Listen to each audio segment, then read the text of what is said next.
వస్తోంది. ఏ పాప? మా ఇంట్లో ఒక పాప ఉంది, ఆ చిన్న పాప.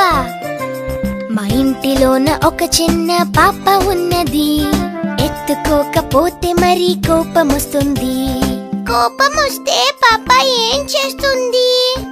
కోపమొస్తే గట్టిగా అరుస్తుంటుంది, అరుచుకుంటూ తనని తాను గీరుకుంటుంది. పాప ఒళ్ళు బరుకుని ఏం చేస్తుంది? ఒళ్ళు బరుకుని పాప ఏడుస్తుంటుంది. ఏడుపు కళ్ళ నుండి చిన్న ముత్యం రాలుతుంది.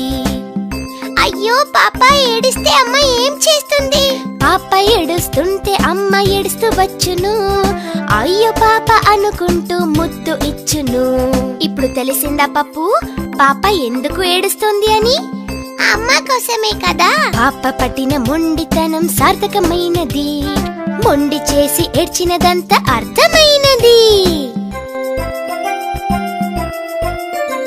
మా ఇంటిలోన ఒక చిన్న పాప ఉన్నది, ఎత్తుకోకపోతే మరి కోపమొస్తుంది. కోపమొస్తే పాప ఏం చేస్తుంది? కోపమొస్తే గట్టిగా అరుస్తుంటుంది, అరుచుకుంటూ తనని తాను గీరుకుంటుంది. పాప ఒళ్ళు బరుకుని ఏం చేస్తుంది? ఒళ్ళు బరుకుని పాప ఏడుస్తుంటుంది.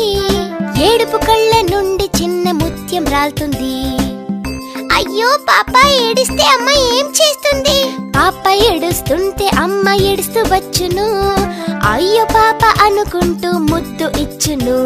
ఇప్పుడు తెలిసిందా పప్పు, పాప ఎందుకు ఏడుస్తుంది అని? అమ్మ కోసమే కదా. పాప పట్టిన మొండితనం సార్థకమైనది, మొండి చేసి ఏడ్చినదంతా అర్థమైనది.